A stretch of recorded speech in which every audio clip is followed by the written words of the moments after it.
ኦሪት ዘሌዋውያን ምዕራፍ 17 ተራ ቁጥር 1-2። እግዚአብሔርም ሙሴን እንዲህ ብሎ ተናገረው። ለአሮንና ለልጆቹ ለእስራኤልም ልጆች ሁሉ እንዲህ ብለህ ንገራቸው አለ። እግዚአብሔር ያዘዘው ሕግና ይህ ነው ብለህ ይህን ንገራቸው አለ። ተራ ቁጥር 3 እንዲህም አለው፣ ከእስራኤል ቤት ከእስራኤል ወገን የሆነ ማንኛውም ሰው ሁሉ በሬ ወይም በግ ወይም ፍየል ቢያርድ በሰፈሩ ውስጥ ወይም ከሰፈሩ ውጭ ቢያርደው በእግዚአብሔር ማደሪያ ፊት ለእግዚአብሔር ቁርባን ያቅርብ። ይህን ያቀርብ ዘንድ ወደ መገናኛው ድንኳን ደጃፍ የማያመጣው ቢሆን ደሙ በዚያ ሰው ላይ ነው። ደም አፍሳሽ ተብሎ ይታሰብበታል። ወንጀለኛ ተብሎ ይታሰብበታል፣ ደም አፍሷልና አለ። ያም ሰው ይህንንም ሥራ የሚሠራ ሰው ከሕዝቡ ተለይቶ ይጥፋ አለ። ተራ ቁጥር 5 ስለዚህ የእስራኤል ልጆች በሜዳ የሚያርዱትን መሥዋዕታቸውን ወደ እግዚአብሔር ወደ መገናኛው ድንኳን ደጃፍ እንዲያመጡት ንገር አለው። ወደ ካህኑም አምጥተው ለእግዚአብሔር ለደህንነት መሥዋዕት አድርገው ይሰዉታል አለ። ተራ ቁጥር 6 ካህኑም በመገናኛው ድንኳን ደጃፍ ባለው በእግዚአብሔር መሥዋዕት ላይ ደሙን ይረጨዋል አለ። ስቡንም ለእግዚአብሔር ጣፋጭ ለእግዚአብሔር ጣፋጭ ሽታ እንዲሆን አድርጎ ያቃጥለዋል አለ። ተራ ቁጥር 7 መሥዋዕታቸውንም ደግሞ ተከትለው ላመነዘሩባቸው ለሰይጣናት እንዳይሰዉ ይህ ለእነርሱ ለልጅ ልጆቻቸው የዘላለም ሥርዓት ይሁን አለ። በሰፈርም ውስጥ ሆነ ከሰፈር ውጭ የሚታረደው እንስሳ ደሙ በሜዳ ላይ ሲፈስ ለአጋንንት እንደሰዉ ሆኖ ስለሚቆጠርባቸው ነው።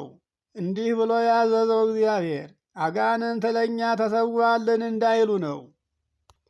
ተራ ቁጥር 8 ለእነርሱም እንዲህ ብለህ ንገራቸው፣ ከእስራኤል ወገን የሆነ ሁሉ በመካከላቸውም የሚኖሩ እንግዶች ስደተኞች ሰዎች ቢኖሩ ማንኛውም ሰው የሚቃጠል መሥዋዕት ወይም ሌላ መሥዋዕት ቢያቀርብ ለእግዚአብሔር ይሰዋ ዘንድ ወደ መገናኛው ድንኳን ደጃፍ የማያመጣው ቢሆን ያ ሰው በሜዳ ላይ ሰውቶታልና ከሕዝቡ ተለይቶ ይጥፋ አለ።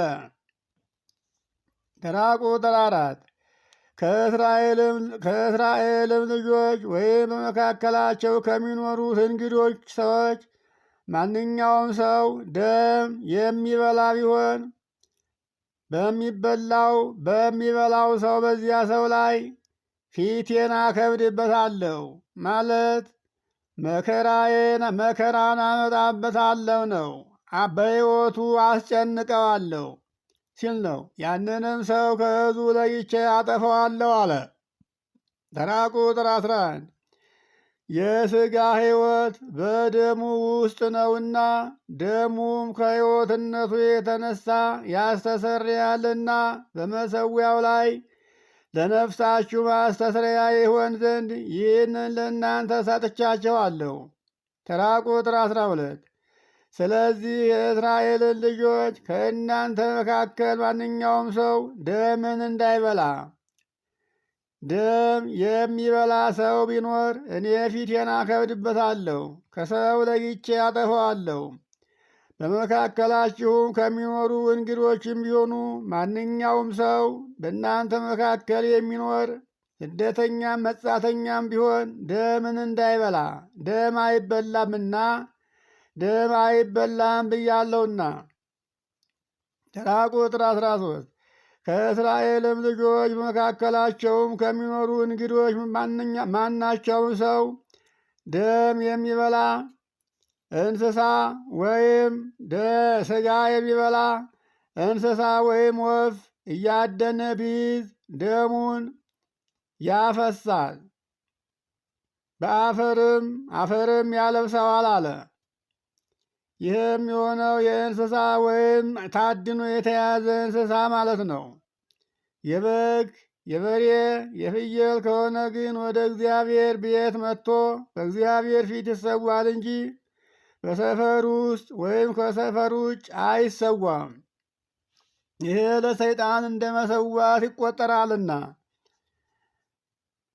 ተራ ቁጥር 14 የሥጋ ሁሉ ሕይወትና ደሙ አንድ ነውና፣ ስለዚህ ለእስራኤል ልጆች የሥጋ ሁሉ ሕይወት ደሙ ነውና የሥጋውን ሁሉ ደም አትብሉ።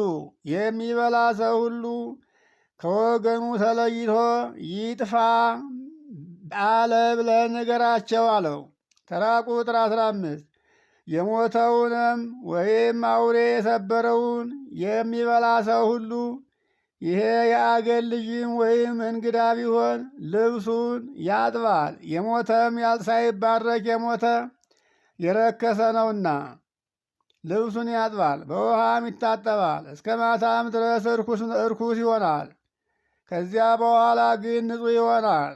ተራ ቁጥር 16 ልብሱንና ገላውን ባያጥብ ግን ኃጢአቱን ይሸከማል ብለህ ንገር።